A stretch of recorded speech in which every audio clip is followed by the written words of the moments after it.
Hello everyone, my name is Felicia and I recently wrote a book based on my childhood sexual abuse. I was abused from the age 5 until I was 12 by my stepfather. My book is called My Unheard Voice. Here is the cover of the book. It is my adult hand reaching out to save my inner child. I really do love the cover. Purple is my favorite color. Purple also means strength. Anyway, enough about the book. So what I wanted to talk about was the subject, childhood sexual abuse.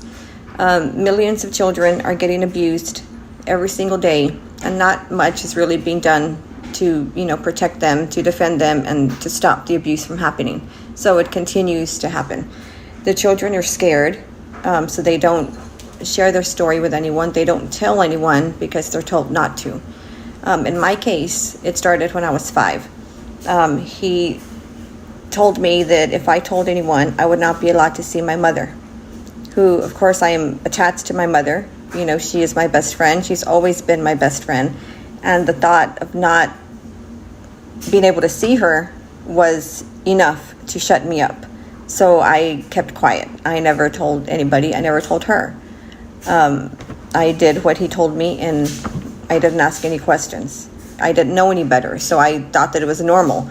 I didn't know it was wrong, so I didn't do anything about it. As the years passed, the abuse got worse. It started with, just normal stuff, him hugging, cuddling, tickling me, things like that. And, I was a child. I didn't, that's normal. Even to this day, that's normal behavior. Until it wasn't, until the fondling began. He started putting his hand, underneath my clothes, underneath, my panties. He started feeling, touching around, moaning, and then, that progressed. By the end of that summer, he was sticking his fingers inside of me, and he enjoyed it. It was painful for me, but he enjoyed it. And as the years progressed, things, they just got worse. When I was 12 is when he raped me. And that is when my friend noticed the signs, of abuse. She knew that something was up. And she asked me, and I denied it. I said, no, I don't know what you're talking about. There's nothing going on.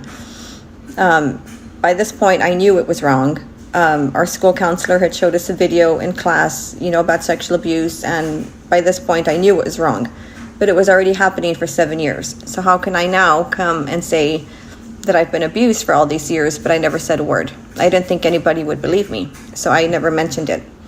I never said a thing to anybody, but my friend did. She reported it to the school counselor, and CPS was notified that afternoon. My mother, of course, kicked him out, and I never saw him again. So, I tried to move on. I moved on with school. I pretended it never happened. And, I went on with my life. He was out of the picture. Everything's great. Well, it really wasn't great. I struggled with a lot of anxiety, depression, confusion. I got older. I got married, had children. When I was in my 20s, my father passed away, and I pretty much had a mental breakdown. I spiraled down, pretty quick. I lost my job, lost my husband, lost my home. Everything just crashed down on me, and I didn't understand why. I didn't know what was wrong with me, that I couldn't control myself. I couldn't control what was happening around me. And, there was a war going on in my head, and there was nothing I could do to stop it. I tried different things. I tried seeing a counselor. I tried, I tried therapy. I tried, journaling. None of that really helped. It just made things worse for me. I couldn't control it. I couldn't, handle it, and it made my depression and everything worse. So this was, I think I was about 25 when this happened. I got a divorce. My whole life, was in a turmoil. So fast forward 20 years, and now I'm in my 40s. I'm 45 now, and a year ago, I got an email from the Texas Department, the Texas, the prison, correctional facility, whatever it's called. Got an email from them saying that he was being processed to be released on parole. He would be on parole for 5 years. He's considered a low-risk pedophile because I don't even understand why he's considered low risk. When he abused me for 7 years, after me, he went on to abuse other children, and I always put that burden on myself because I didn't stop him. I didn't stop him when I was 12, and I should have. I still believe I should have, but I didn't. And the reason I didn't was because I was so shut down by that point. I was shut down. I could not say a word about it to anybody. When my counselor asked me, I shook my head no. When she asked me again if it was happening, I nodded yes. And, that's when CPS was reported. Or it was reported to CPS. So I was not able to talk about it. When CPS questioned me, I just nodded yes. And that was the end of it. So apparently the DA couldn't prosecute because I wouldn't be able to testify. I wasn't strong enough to testify against him. And I wasn't. I was weak. I was scared. I was shut down. That's the only way I can describe it. I was shut down. So nothing was done. So now I'm in my 40s, and, I got that email from, the prison, and, they said that they were going to release him out on parole. That crushed me. I was going down again. I was depressed. I wasn't sleeping. I was crying. On my way to work, I was crying. I was just so stressed out. I was in a constant state of stress and depression, and I could not handle it. That's when my husband brought up the idea of writing a book and sharing my story and getting the word out there so people know that this really does exist. At first, I said I don't know the first thing about writing a book, which I didn't. But I did some research, and I learned it really wasn't as hard as I thought it was. So I started writing my book. I shared every detail from the time the abuse started until the rape, when it ended. I don't hold back. Even the things that hurt me the most, even, my spiral down in my 20s when I fucked up, when it was my decisions that I made, I didn't hold back. I pretty much bashed myself. I blasted myself, which is okay because it's the truth, and I'm not hiding anything. It's the truth. It's what happened, and I wanted to share it because we're not perfect. I'm nowhere near perfect, believe me. But no one is. And to lie and pretend that I am perfect would just be fraud, because I'm not. So I shared details about the abuse. I shared the times when he fondled me, the times where, he would molest me while watching MASH in the evenings. It was our nightly routine, watching MASH on TV, laying on the floor while he fondled me, and fingered me and made me touch his penis and made me jerk him off. That was a nightly routine when I was about 10. That happened every night.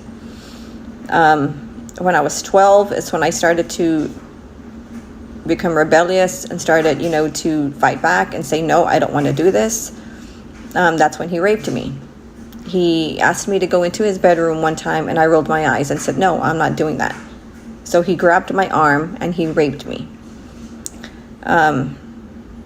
That is what crushed me.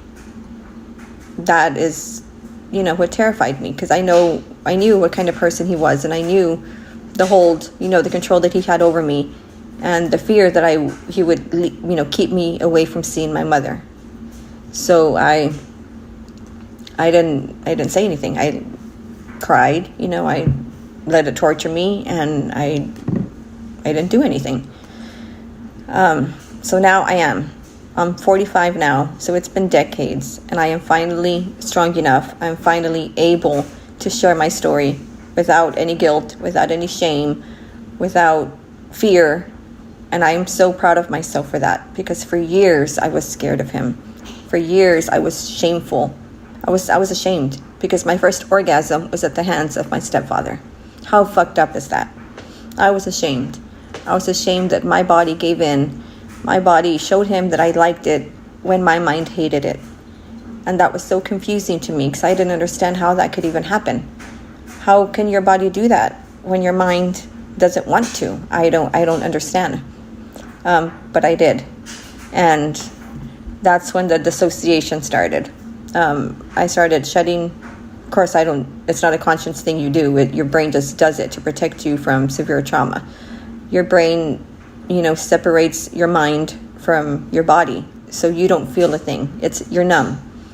It's kind of like you are watching it happen from above and it's not actually happening to you. My body was numb, so I did not feel anything he did to me anymore. The way he grabbed my hand, to jerk him off, I didn't even feel it anymore. The way he fingered me, I did not feel it anymore. But that kind of carried on into my adulthood. As you can imagine, dissociation is real. Dissociation happens. And you have to be in the moment to enjoy life. You have to be in the moment to feel things. You have to be in the moment to live. And my brain was so used to not being in the moment. So I had to relearn how to do that, which I am still doing. Life hasn't been easy by any means.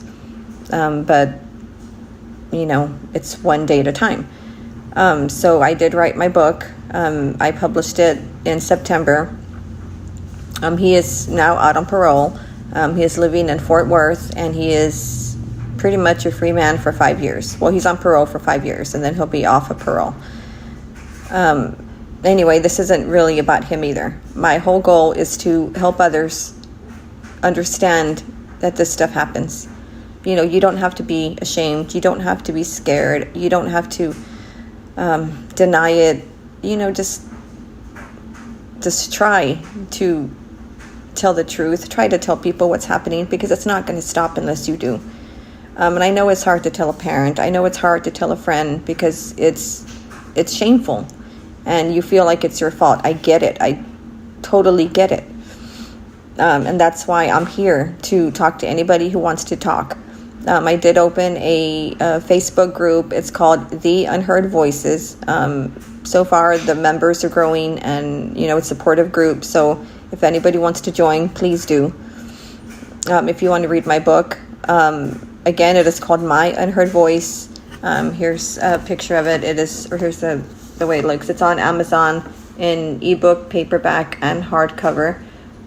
You can also get it free on your Kindle if you are a Kindle Unlimited subscriber. And if you have any questions, please reach out to me. I am here to raise awareness, and I'm here to help other survivors get through this, because it's not easy. And I have members in my group who, they're older, they're in their 70s, and they're still struggling. And that's just not right. It's sad, because this isn't just, a thing where you can just shut off. Okay, it's over with. I can move on with my life and it's done, because that doesn't happen. It is always with you. It's always going to be a part of you, and you have to learn to accept it and, learn from it and face it and, allow yourself to grow. Be angry if you have to, cry if you have to, scream if you have to. Just don't give up, because once you give up, it's hard to come back. And I know that because I did that in my 20s. It's hard to come back. So I just wanted to share a little bit about my story, a little bit about the abuse.